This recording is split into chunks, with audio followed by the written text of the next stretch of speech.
Assalamualaikum warahmatullahi wabarakatuh. Innal hamdalillah nahmaduhu wa nasta'inuhu wa nastaghfiruhu wa na'udzu billahi min shururi anfusina wa sayyiati a'malina. Man yahdihillahu fala mudilla lahu wa man yudlilhu fala hadiya lahu.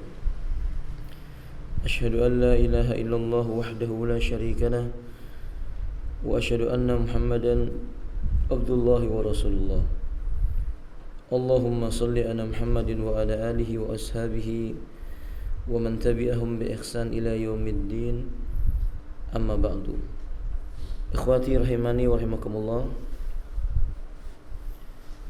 Pada kesempatan pagi ini kita keluar sedikit dari kitab Riyadhus Shalihin, sedikit menjelaskan tentang hal yang berkaitan dengan puasa di bulan Ramadan, yakni beberapa kesalahan di dalam pelaksanaan puasa di bulan Ramadan.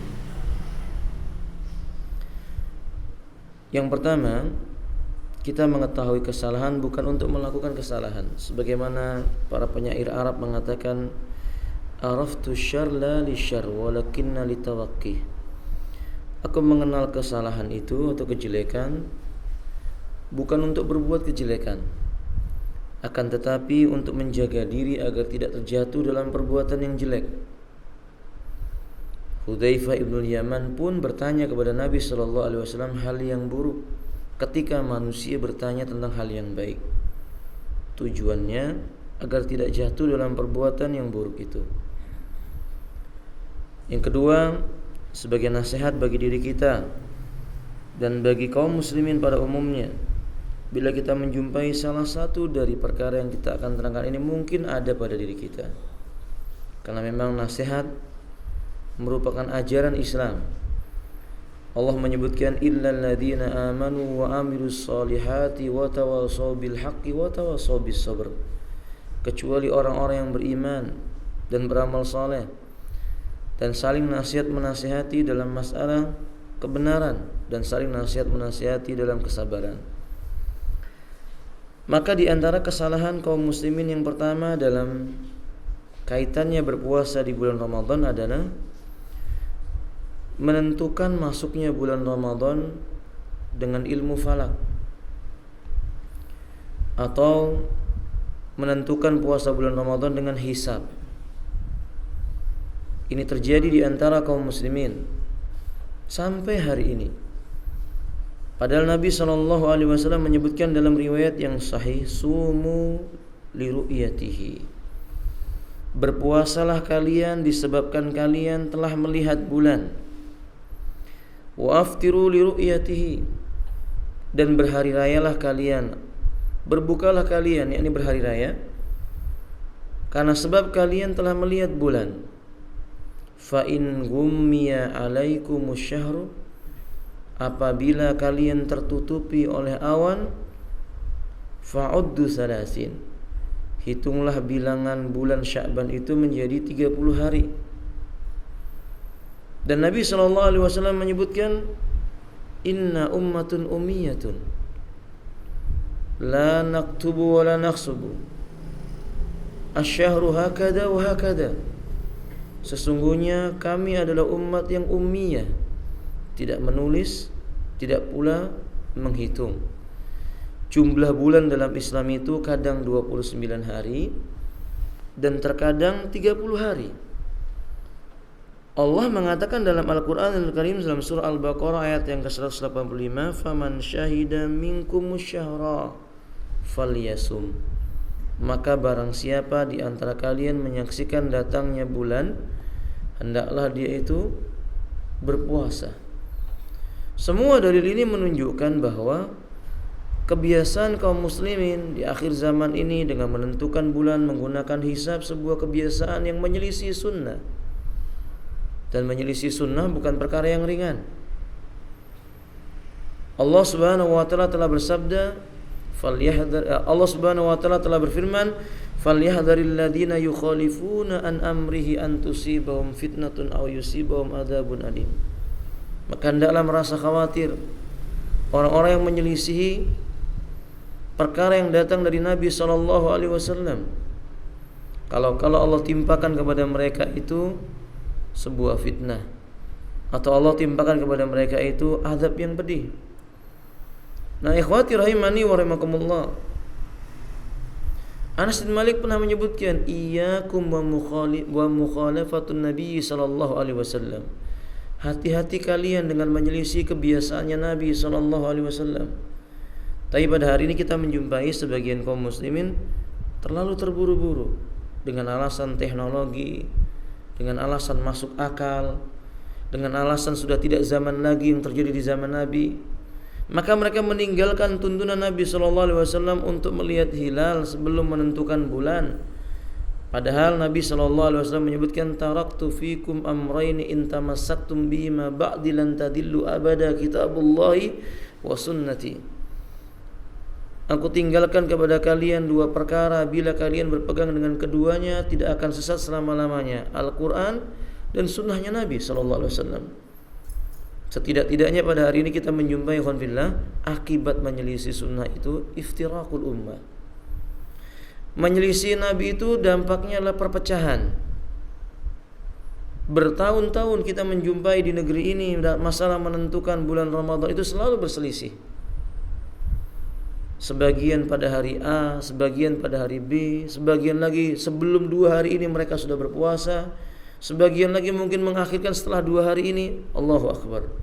Padahal Allah Subhanahu wa taala mengatakan dalam Al-Qur'an, wa'tasimu bihablillahi jami'a wa la tafarraqu. Dan berpegang teguhlah kalian semua dengan talinya Allah.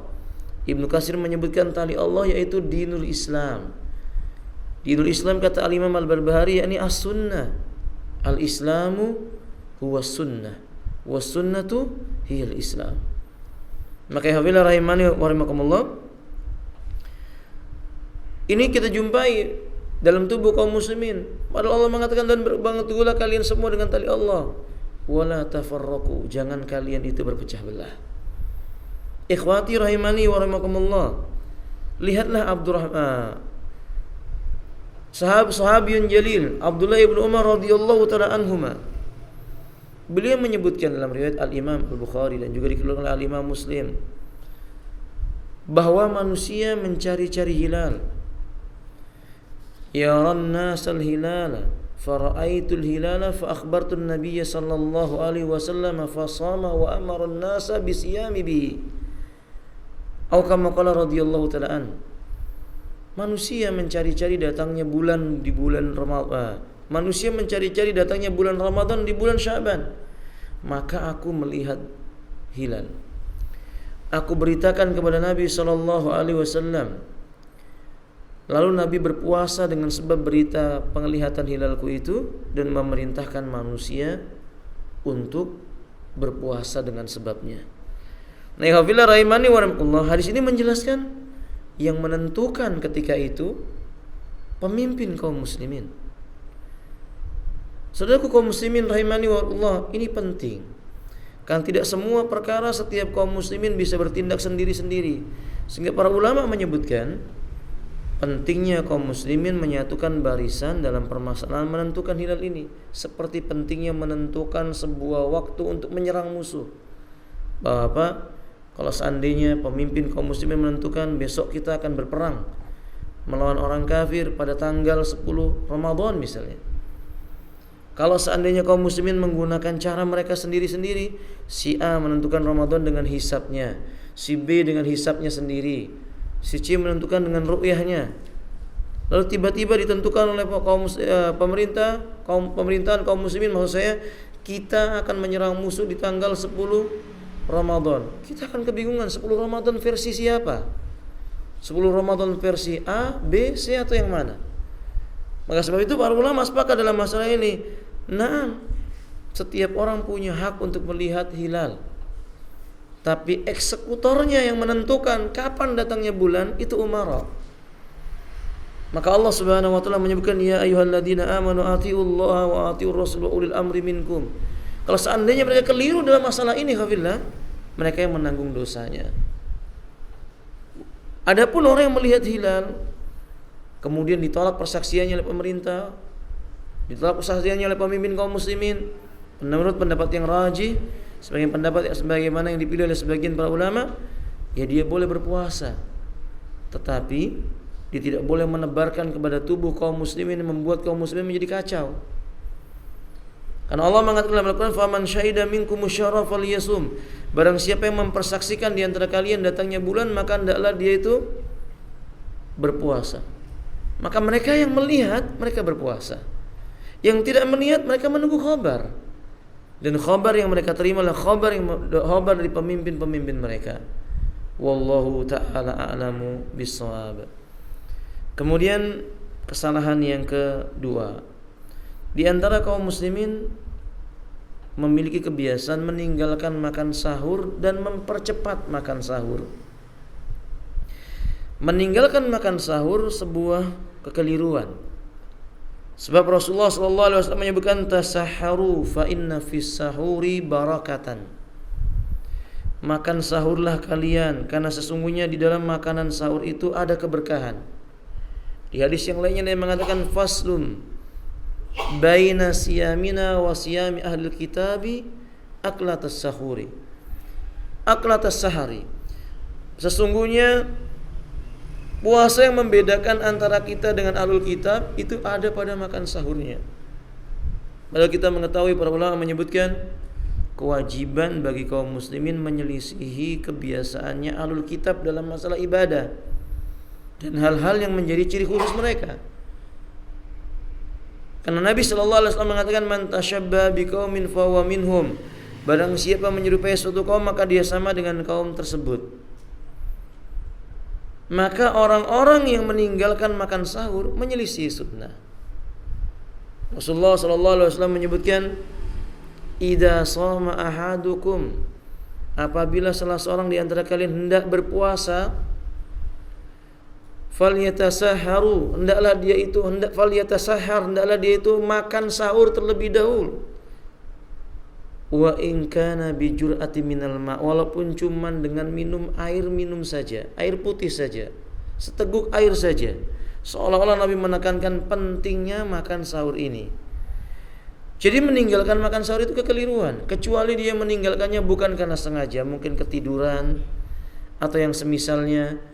Hal yang perlu dicatat, jangan dia menceritakan hal ini kepada orang lain karena itu aib. Orang berpuasa tidak makan sahur itu aib. Karena menyelisih sunnah. Kalau seandainya dia menceritakan kepada orang lain, itu sama dengan bangga dengan sesuatu yang menyelisih sunnah. Dalilnya sama dengan tadi yang saya sebutkan di awal. Tidak layak seorang berkata, semalam saya tidak sahur, alhamdulillah saya ternyata sanggup. Dia bangga, nggak boleh. Ini kekeliruan karena puasanya ahlul Islam itu dengan makan sahur, kecuali puasa sunnah. Nabi pernah ketika berpuasa di puasa sunnah, karena beliau tidak menjumpai makanan di siang hari, lalu beliau meniatkan berpuasa pada hari itu. Nabi di malam harinya tidak makan sahur. Itu terjadi cuma sekali dalam sebuah riwayat. Nah, tidak pantas kaum muslimin menggunakan dalil ini lalu mengatakan dia tidak mau makan sahur di malam hari ketika di bulan Ramadan. Wallahu ta'ala alam bishawab.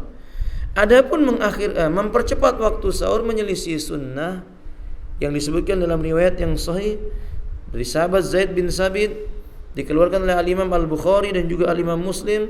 Zaid mengatakan tasahharna ma'a Rasulillah sallallahu alaihi wasallam, kami pernah makan sahur bersama-sama dengan Rasulullah sallallahu alaihi wasallam. Thumma kumna ila salati, kemudian selesai makan sahur kami bangkit menuju salat subuh. Qultu, kata Anas bin Malik, kam kana qudru ma bainahuma, berapa sih jarak antara makan sahur dengan azan subuhnya? Qala khamsina ayah, 50 ayat yang dibaca oleh manusia dari Al-Qur'anul Karim, ya, sekitar 15 sampai 20 menit. Hadis ini jelas menunjukkan bahwa para sahabat bersama Rasulullah SAW mereka makan sahur itu dekat dengan waktu subuh. Kebiasaan makan sahur di tengah malam, jam 2 malam, apalagi jam 1 malam, ini kebiasaan yang jelek. Allah menyebutkan dalam Al-Quran, wa ja'alna al-laila libasa. Kami jadikan waktu malam itu untuk beristirahat. Rasulullah sallallahu alaihi wasallam menyebutkan, idza nama ahadukum falyudfi an-nar. Bila salah seorang di antara kalian mau tidur, matikanlah api. Fa innaha aduwwun lakum, karena sesungguhnya api itu musuh bagi dirimu. Atau kama qala alaihi salatu wasallam. Berapa banyak orang makan sahur di tengah malam dengan memasak terlebih dahulu menimbulkan bencana bagi mereka. Padahal ikhwati rahimanillah, Rasul punya kebiasaan makan sahurnya itu diakhirkan. Bukan jam 2 malam, bukan jam 3 malam, tetapi didekatkan dengan datangnya waktu sholat subuh itu. Dan ikhwati rahimanillah, Nabi itu sahur dengan sesuatu yang simpel, sedikit, gampang. Dan Nabi menganjurkan kepada kaum muslimin, sahurul mu'mini at-tamru. Wa fi riwayat, ni'ma sahuril mu'min at-tamru. Sebaik-baik makanan sahur bagi orang beriman itu kurma, yang disebut dengan tamr. Ya, mestinya kita cukup dengan yang sederhana. Kalau memang kita punya kebiasaan makan makanan selain kurma dan itu tidak dilarang dalam Islam, jangan memperberat diri. Bangunlah mungkin mendekati waktu subuh, masak sejenak kalau bisa. Kalau enggak, udah selesai. Makan dengan kurma cukup, atau dengan roti cukup. Jangan disibukkan dengan sesuatu yang membuang masa, menunggu masakan dan semisalnya. Ini memperberat diri kaum muslimin, sementara Allah mengatakan dalam Al-Quran, yuridullahu bikumul yusra. Allah menginginkan bagi kalian kemudahan, wala yuridu bikumul usra. Dan Allah tidak menginginkan kesulitan dalam beragama. Kesalahan yang ketiga, membatasi waktu imsak dengan jadwal imsakiyah. Sehingga sebagian kaum muslimin di masjid-masjid memberi pertanda imsak itu dengan teriakan, imsak, imsak. Atau dengan kentongan. Atau dengan suara apa? Sirine, suara seruling, atau suara apapun itu, ya Allah. Padahal ikhwafillah rahimani wa rahimakumullah, Allah mengatakan dalam Al-Qur'anul Karim, wa kulu washrabu hatta yatabayyana lakumul khaytul abyadu minal khaytil aswadi minal fajri.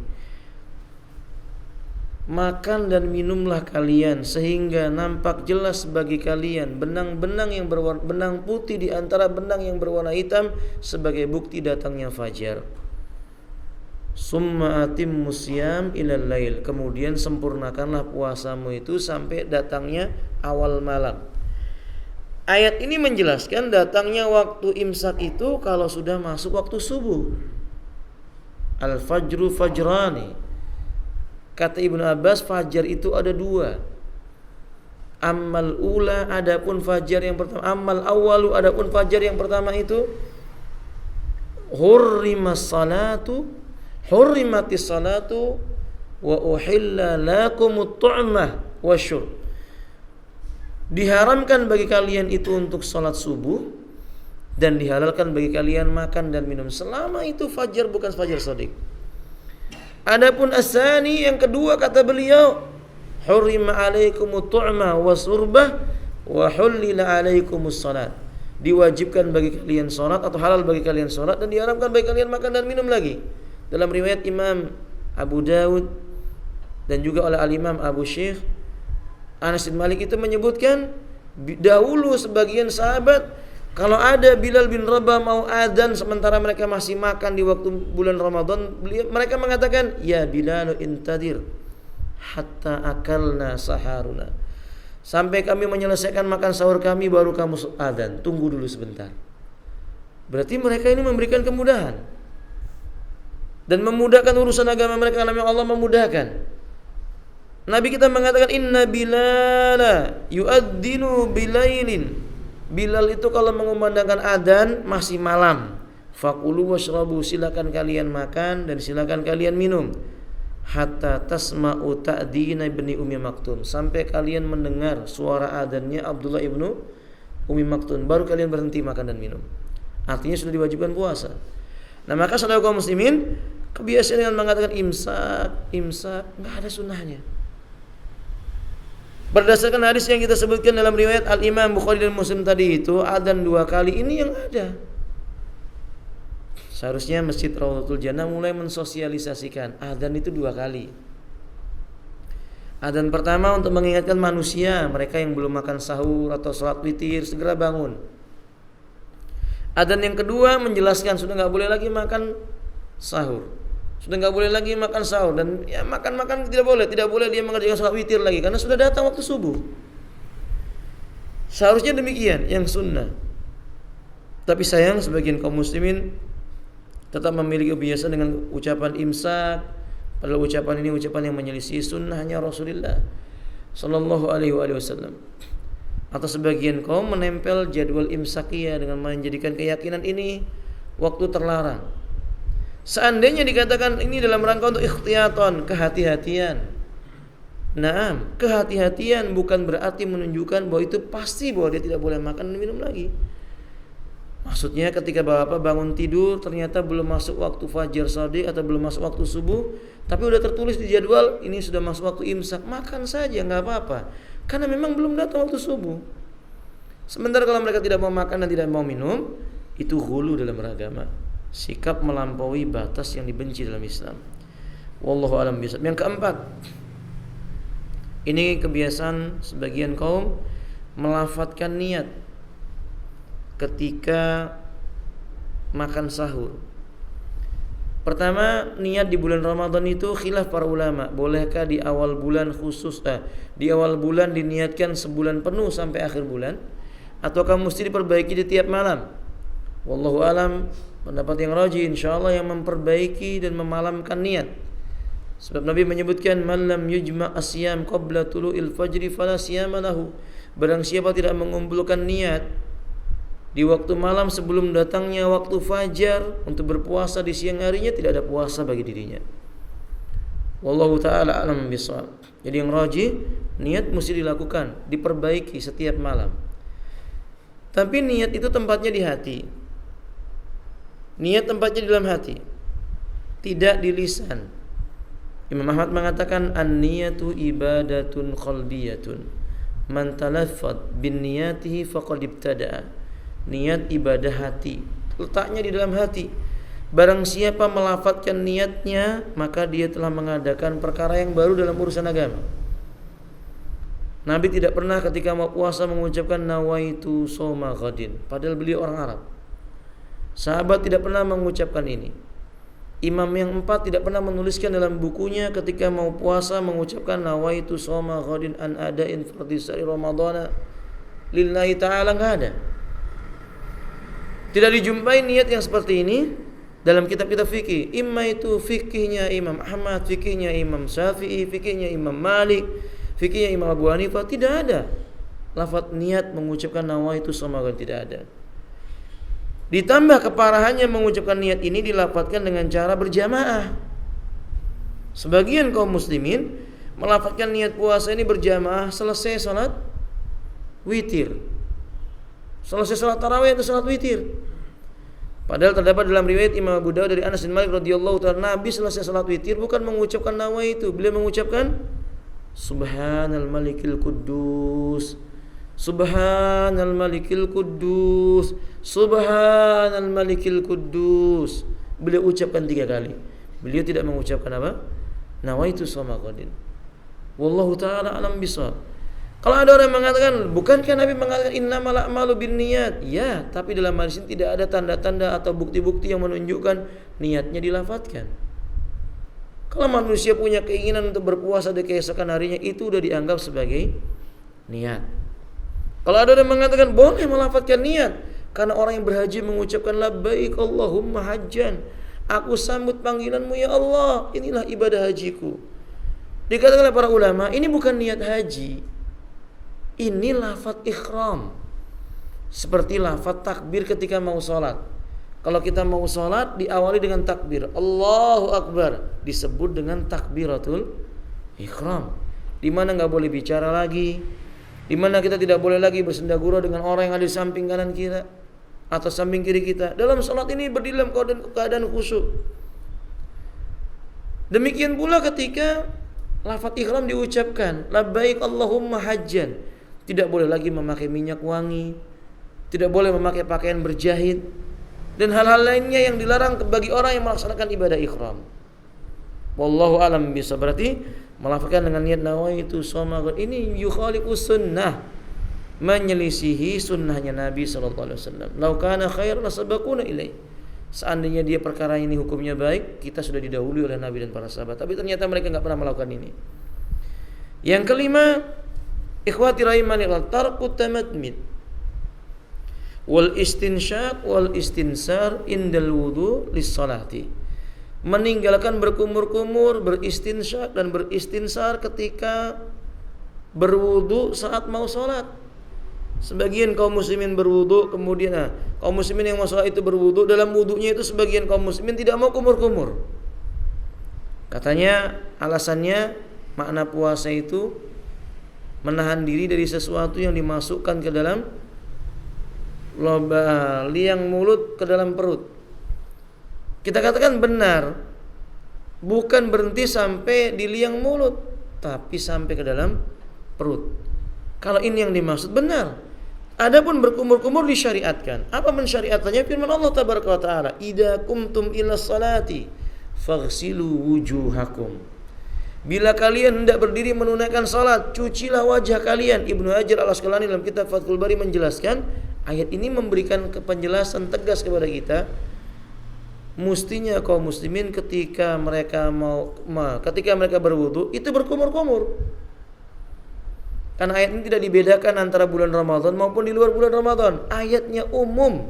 Kalau kamu mau sholat, berwudu dengan cara mencuci wajah. Mulut itu di wajah, hidung itu di wajah. Maka kata Imam Ibnu Hajar Al-Asqalani, berkumur-kumur disyariatkan. Abdullah ibnu Umar menyebutkan, ra'aitun Nabiyya sallallahu alaihi wasallam inda arajin yatamadmidu inda wudu'i wa yasibbu ra'sahu bil ma'i. Aku melihat Nabi sallallahu alaihi wasallam wa yasibbu ra'sahu bil ma'i. Aku melihat Rasulullah sallallahu alaihi wasallam ketika beliau itu berada di pinggir sumur Araj, beliau berwudu berkumur-kumur menyiram kepalanya dengan air karena sebab haus dan sebab karena panas terik. Wallahu taala alam bisawab. Maka boleh kumur-kumur. Sunnah. Adapun mereka beralasan toh nanti bau mulutnya diganti dengan apa? Lebih wangi dibandingkan minyak kasturi. Ini salah penempatan dalil ya ikhwanillah. Salah penempatan dalil. Bahkan Nabi menyebutkan laula an asuqqa ala ummati la amartum bisiwak. Seandainya tidak memberatkan umatku, kuperintahkan mereka itu untuk bersiwak inda salati, ketika mau salat. Wa fi riwayat inda kulli wudu'i, setiap dia mau wudu. Wallahu ta'ala alam bisawab. Maka siwak boleh, berkumur-kumur boleh, dengan catatan dia jujur, tidak menelan air yang ada di mulutnya ketika dia berkumur-kumur. Abu Malik menjelaskan dalam kitab Sahih Fiqh Sunnah, adapun air yang tersisa di sela-sela gigi, menempel di lisan terasa dingin, ini ma'fu, tidak dianggap sebagai sesuatu yang membatalkan puasanya. Wallahu a'lam bishawab. Yang ke-6, ada anggapan tidak boleh menelan ludah. Sebagian kaum muslimin mengatakan tidak boleh menelan ludah bagi orang yang berpuasa. Padahal kadang-kadang kita menjumpai kaum muslimin lewat di sebuah tempat mencium bau makanan. Tubuh yang diciptakan oleh Allah ini alhamdulillah memiliki kelenjar ludah. Kelenjar ludah ini keluar dari lisan seseorang ini ketika otak menerima rangsangan, ada satu jenis perkara yang menimbulkan syahwat, keinginan untuk memakannya atau menikmatinya, maka keluarlah ludahnya itu. Ini nggak bisa ditahan, dan itu memang sudah sunnatullah. Anehnya sebagian kaum muslimin mengatakan itu nggak boleh ditelan. Maka Anda jumpai setiap bulan Ramadan banyak orang yang suka apa? Meludah. Jadi bulan Ramadan ini jadi terasa jorok bagi sebagian orang.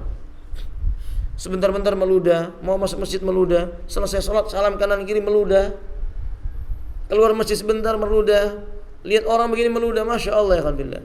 Bukankah memperbanyak meludah ini satu, ini menunjukkan etika yang tidak baik? Ikhwan, bukan hanya orang Indonesia, orang Arab juga melihat orang suka meludah itu nggak disukai,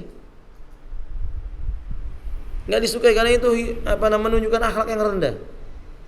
Apalagi meludahnya di depan orang, misalnya, naudzubillah, itu menunjukkan penghinaan kan gitu.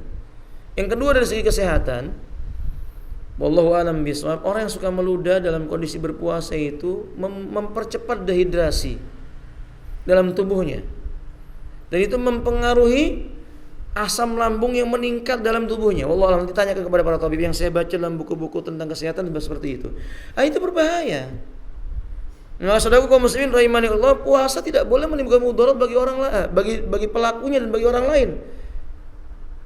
Nabi SAW mengatakan la darar wa la dirar. Tidak boleh membuat kerusakan dan menimbulkan kerusakan bagi diri sendiri dan orang. Enggak boleh. Puasa itu enggak boleh membinasakan diri pelaku puasa itu. Wallahu taala a'lam bishawab. Dahulu bahkan di antara para sahabat, ketika mereka mencium bau makanan, di antara mereka ada yang diam sengaja menciumnya. Walaupun sebagian ulama mengatakan ini riwayatnya lin, tetapi sebagian para tabi'in mempraktekkan hal itu. Wallahu a'lam bishawab. Nah, tapi enggak boleh mencari-cari kawan? Bau makanan ya, enggak boleh mencari-cari. Ketika lewat dia tercium, ya qadarullah. Apalagi kalau antum di samping pabrik roti, rumahnya di samping pabrik roti, ya enggak mungkin antum meludah tiap hari. Sejam antum meludah, pingsan antum. Wallahu a'lam bishawab. Enggak apa-apa, baunya roti itu enggak dilarang dalam bagi orang yang berpuasa. Yang ketujuh, mengakhirkan buka puasa. Yang termasuk kekeliruan. Berbuka puasa mengundur-undur waktu sampai warna gelap atau muncul bintang. Padahal Nabi mengatakan la yazalun nasu bi khairin ma ajjalul fitra. Dalam riwayat Imam Bukhari Muslim dari jalan sahabat Sahal bin Sa'ad As-Sa'di, senantiasa manusia berada dalam kebaikan selama mereka menyegerakan berbuka. La yazalun nasu bi khairin ma ajjalul fitra. Selama mereka menyegerakan berbuka, senantiasa manusia itu berada dalam kebaikan. Isyarat dari hadis ini, enggak benar yang suka mengundur-undur waktu berbuka. Seperti alasan menunggu azan. Belum terdengar suara sirine. Masih terang di langit. Dulu Abdullah bin Mas'ud mengatakan, kalau seandainya di antara kami ada yang berdiri di atas tempat yang tinggi atau di punggung onta, pasti dia akan menjumpai sebagian bulatan dari matahari yang tenggelam itu. Artinya Abdullah bin Mas'ud bersama para sahabat yang lainnya ketika melihat ini buminya udah datar, kemudian bulannya itu mataharinya itu sudah tenggelam, nggak kelihatan lagi, walaupun cahayanya masih terang, ya udah berbuka. Ummu Salamah itu menceritakan dulu di sebagian para sahabat saking semangatnya ingin mempercepat berbuka puasa, melihat sudah nggak kelihatan matahari karena mendung, gelap. Dan di zaman itu nggak ada jam. Zaman kita bisa memperkirakan, oh kira-kira jam gelap mendung masih jam 5. Belum, kan begitu ya, kawan. Tapi di zaman itu enggak ada jam. Gelap, mereka menyangka sudah tenggelam matahari. Mereka makan, di tengah-tengah makan awannya terbuka. Kelihatan mataharinya masih terang. Bulatannya masih kelihatan. Akhirnya mereka menghentikan makanannya. Ini untuk menunjukkan bahwa mereka suka mempercepat berbuka puasa. Kalau matahari sudah tenggelam. Ya kalau masih ketutupan gunung ya jangan ya khonfillah ya. Ketutupan gunung kemudian antum makan dan minum ya masih tidak boleh bagi Islam. Ini dicatat khonfillah rahimani wa rahimakumullah, mengakhirkan buka puasa bukan sifatnya orang Islam, itu sifatnya Yahudi. Yahudi itu kalau berbuka dia menunggu bintang kelihatan di langit atau warna gelap.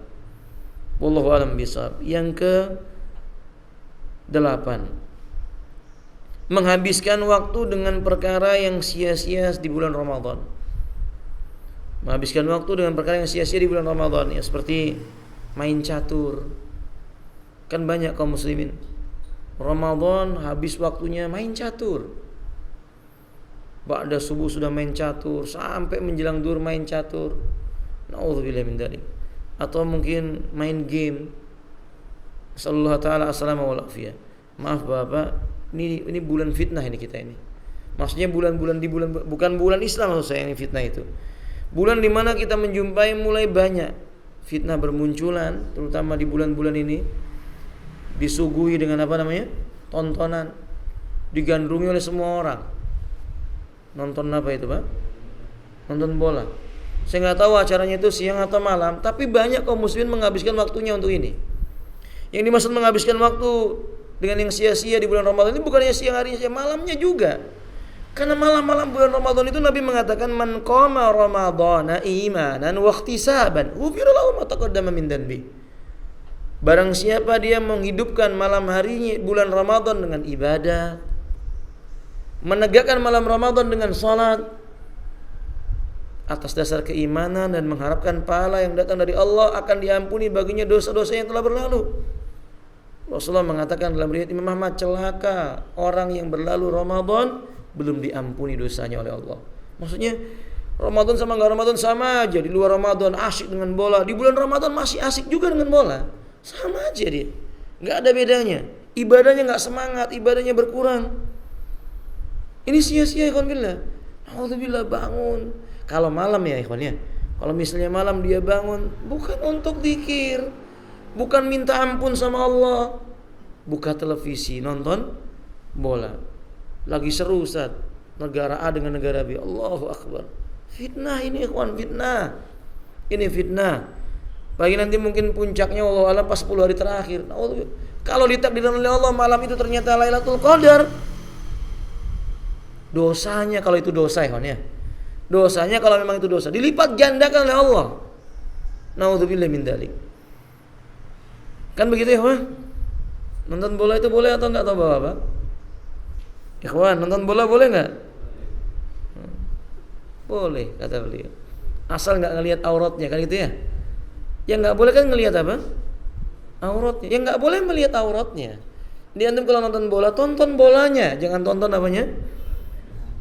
Yang mainnya, antum tonton bolanya itu. Kalau antum lihat yang mainnya, antum akan melihat auratnya.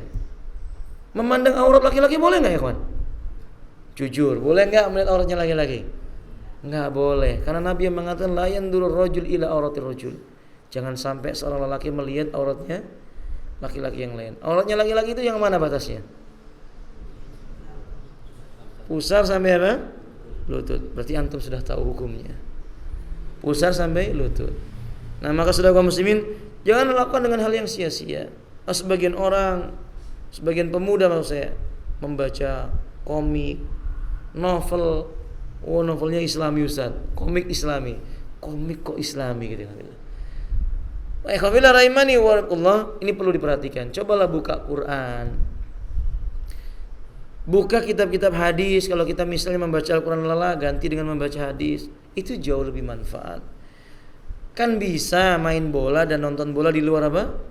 Ramadan. Sayang waktunya Bapak. Sudah habis buat kerja. Ini pahala kalau kerja. Sebagiannya lelah maka dihabiskan untuk apa? Tidur. Itu enggak berdosa tidur di bulan Ramadan. Dihabiskan untuk ngabuburit Pak ya namanya ya. Ba'da asar itu kan cari apa namanya? Makanan. Ini masih mubah, enggak sampai haram. Masih ditambah lagi dengan menghabiskan untuk nonton apa? Dan main bola. Ya sudah, puasanya bagian yang mana yang didapatkan? Kan begitu Bapak. Wallahu ta'ala a'lamu bissawab. Nah, kemudian ikhwati rahimani wa rahimakumullah, selanjutnya yang berikutnya di antara kekeliruan kaum muslimin yaitu ragu mencicipi makanan. Ibu-ibu yang memasak makanan mereka tidak mau mencicipi makanannya, katanya yakni membatalkan puasa. Padahal dalam riwayat yang sahih atau dengan sanad yang hasan maksud saya dari Abdullah ibnu Abbas, beliau menyebutkan la ba'sa ayyadu qasaimul halla. Tidak mengapa orang yang berpuasa itu merasakan atau mencicipi cuka.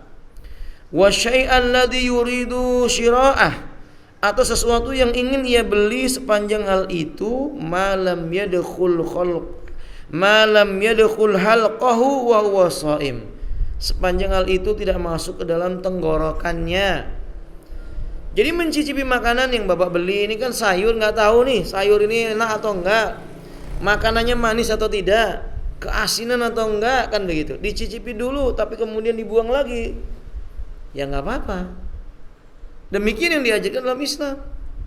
Ya yang nggak boleh kalau antum cicipi setiap makanan kemudian antum apa? Telan 10 jenis makanan cicip, ya kenyang kalau seperti ini. Alhamdulillah. Ini yang dilarang dalam Islam.